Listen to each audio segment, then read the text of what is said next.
a master's degree in 2007. Went on to get another bachelor's degree. And as a student here, he was active in the Adelphi as a columnist and treasurer. I had the privilege of having him in my American Civilization class and other classes, and it was such a pleasure. He's an accomplished author already, and he has authored 6 books. He's a social studies teacher and an ELA teacher, and he has dedicated 5 years to the curation of a hyperlocal news blog called The Weekly Freeporter, named after his hometown, and provided news during Hurricane Sandy. He has been active in local government and now plans to speak to you about his experiences focusing on local issues, as well as how the Common Core literacy shifts have both harmed and helped students who seek to understand this upcoming election. Join us in welcoming Jesse Pohlman.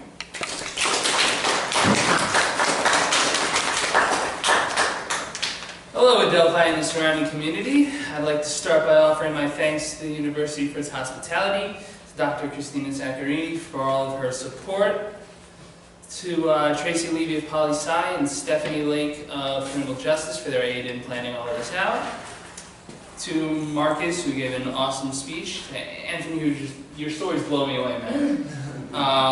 Thank you for taking time out of your evenings. Thank you, everyone, for being here. And of course, my co-organizer, Jamie Diamond, for more than a decade of friendship, as well as her efforts tonight. My name is Jesse Pohlman. I graduated with a bachelor's. You've heard that story already.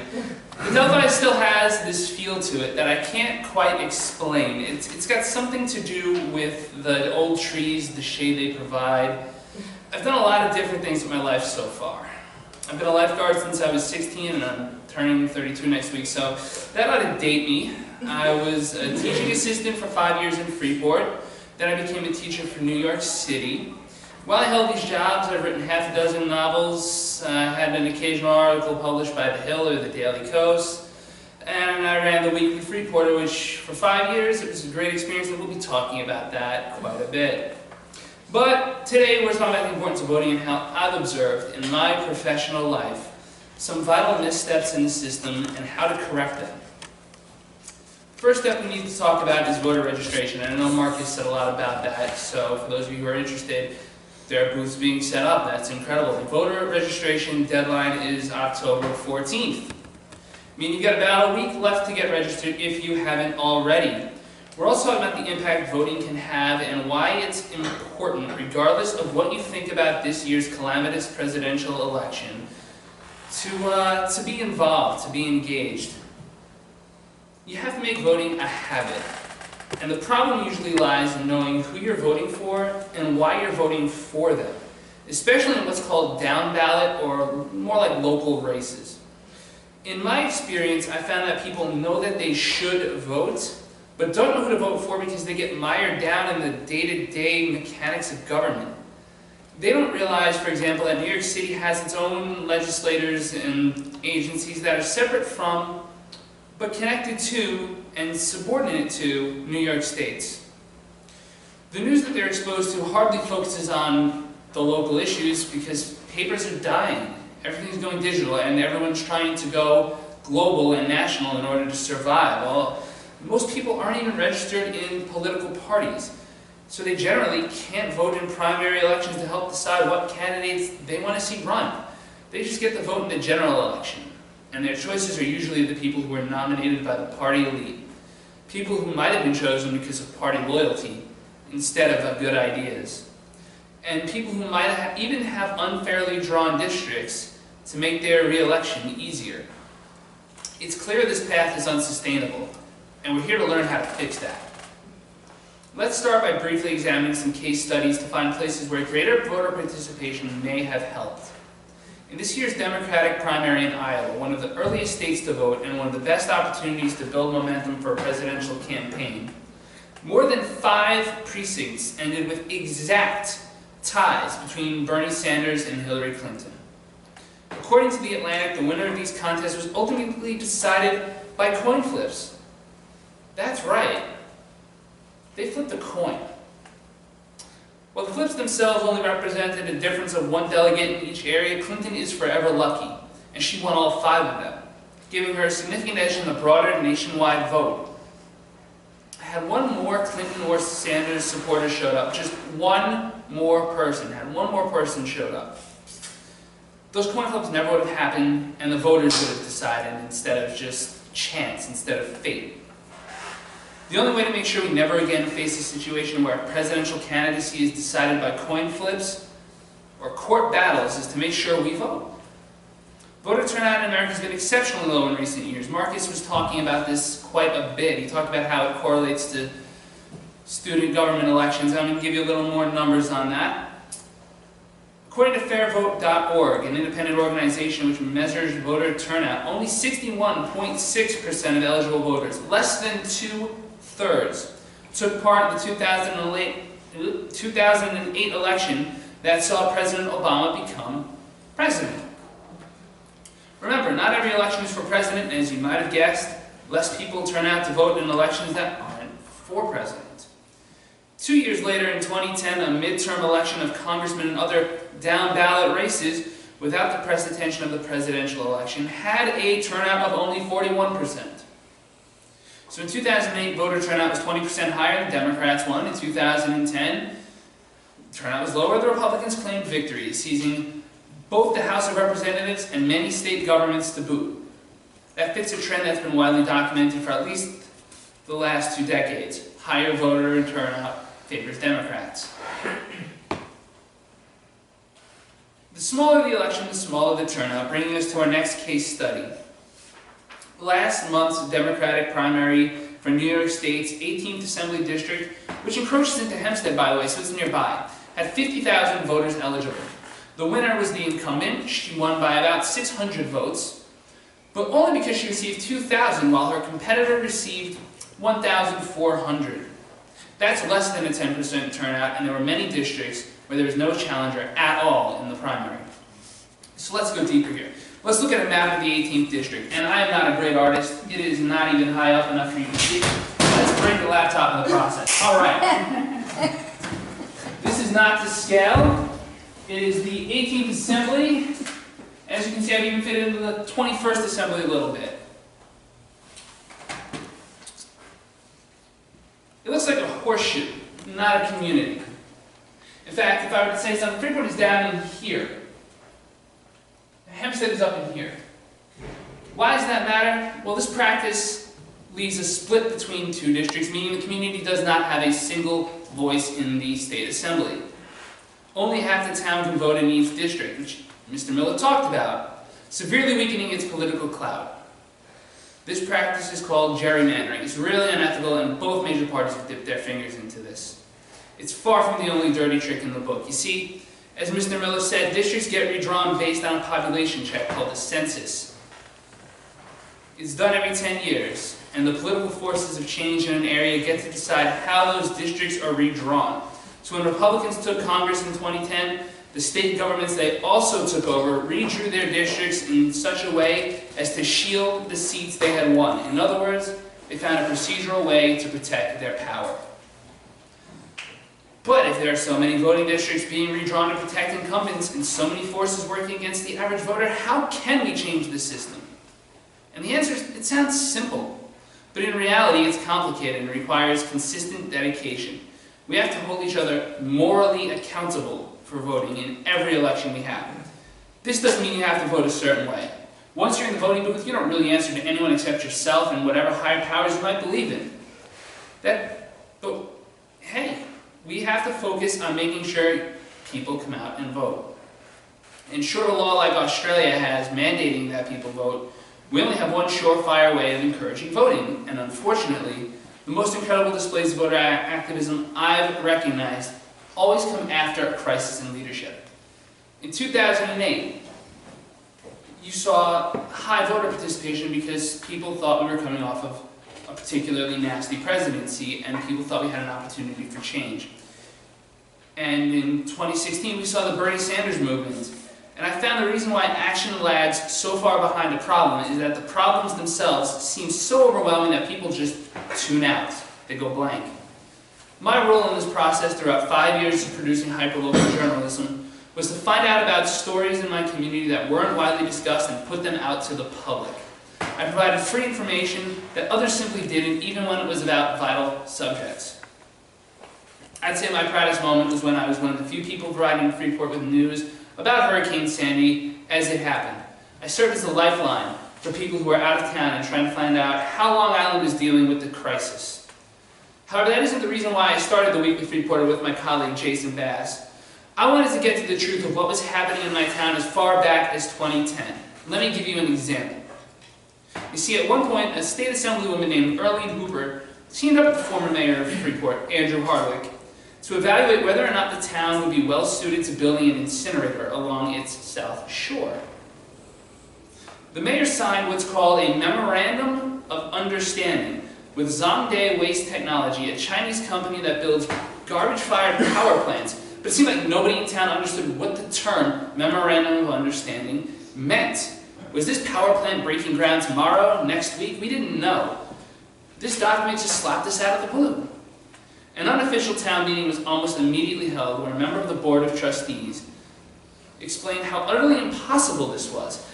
All that had been understood was Zhongdae's people would be looking around a proposed location and evaluating it, trying to decide whether or not it would even be worth trying to build something there. Other than a promotional video starring the mayor and that assemblywoman, as well as the mayor taking a trip to China and Germany, the project basically never got off the ground. All that was spent was a little money and an entire mayoral administration's worth of political capital. I did write a number of boring restaurant reviews and went to countless board meetings, but I also learned how to read the government budget, and more importantly, how the government was using that budget.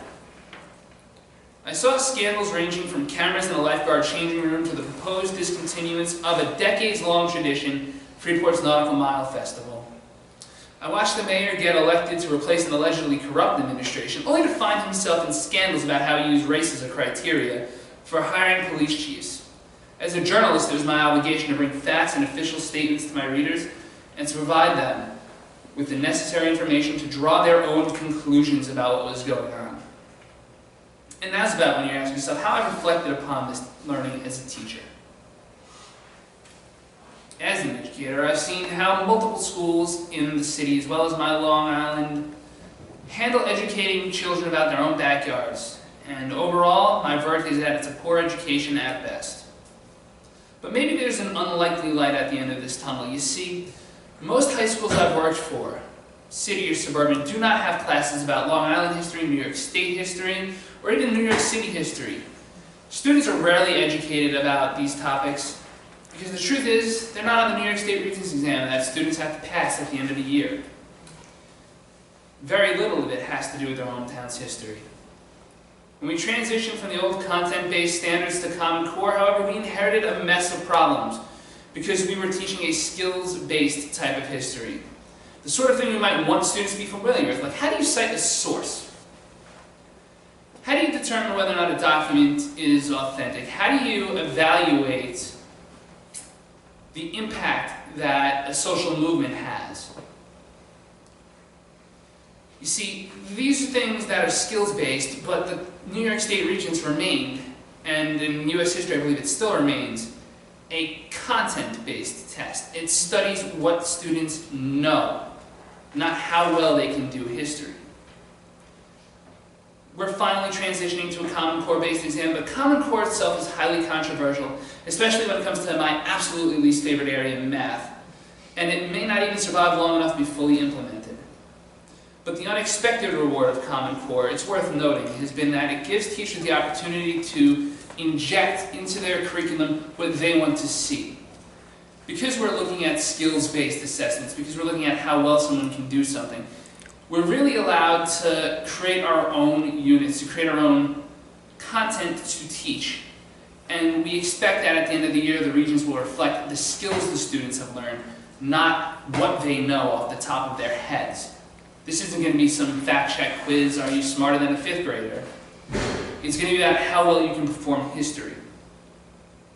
So maybe there's a light at the end of this tunnel. Maybe we can inject some local education into our classrooms. But we'll see.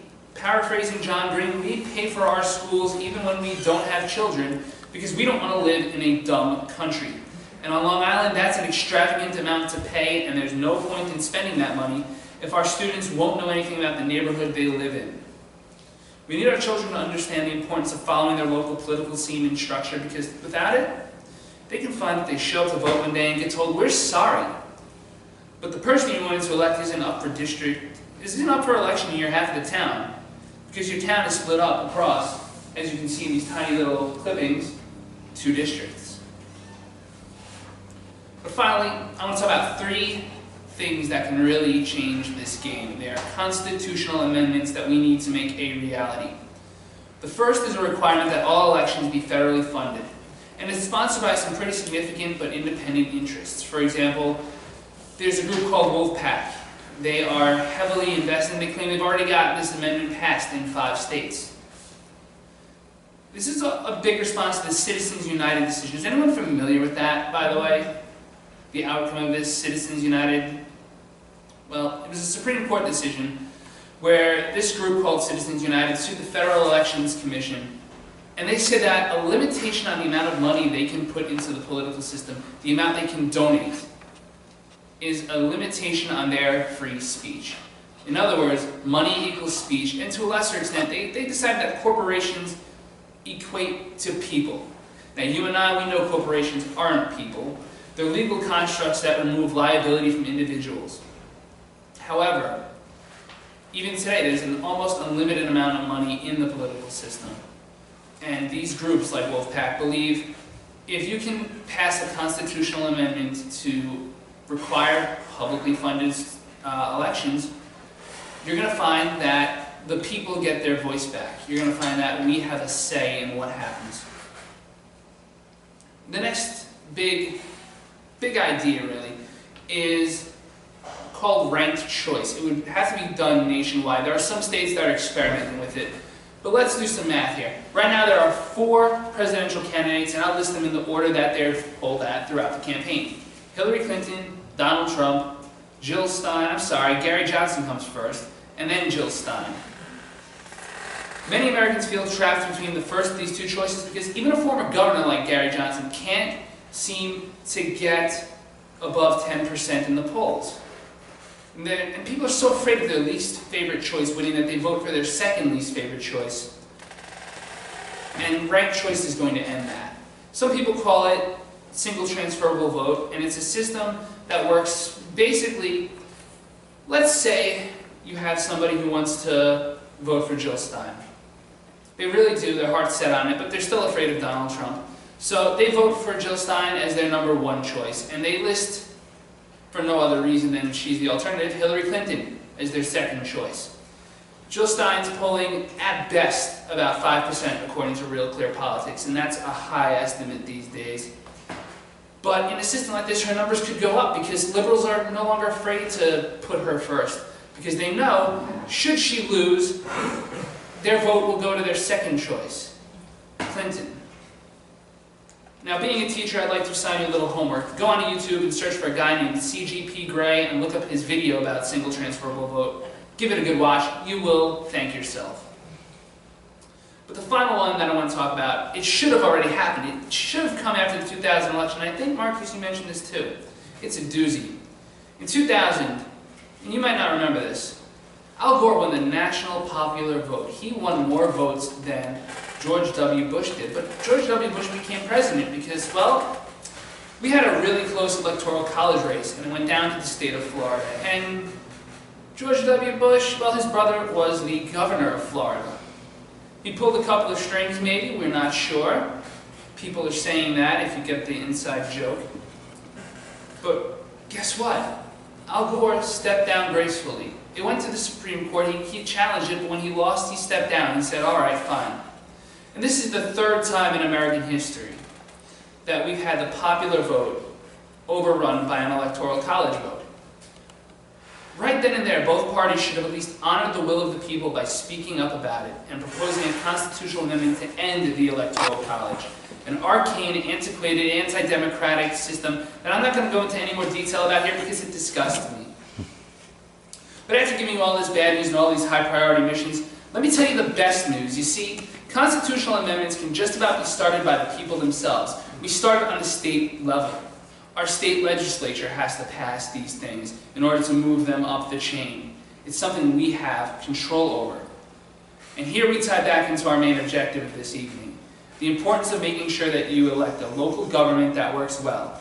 You see, many times the amendment process requires that the state govern things, and it's up to us to say, we want these things done.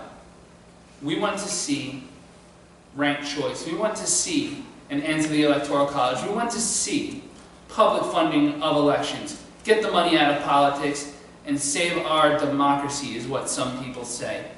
With that, I want to thank you for your time and attention, with a special nod to my fiancée for her patience with me. To finish off the evening, I'd like to turn your eyes and mind to Jamie Dimon, who is joining us from Buffalo, New York. And Dr. Zaccarini is going to have a lot more to say about her. All I have to say is, my friend since freshman orientation in 2012, Jamie Dimon. I'm sorry, 2002. I added a 1. I don't know what year it is. I had an Aleppo moment.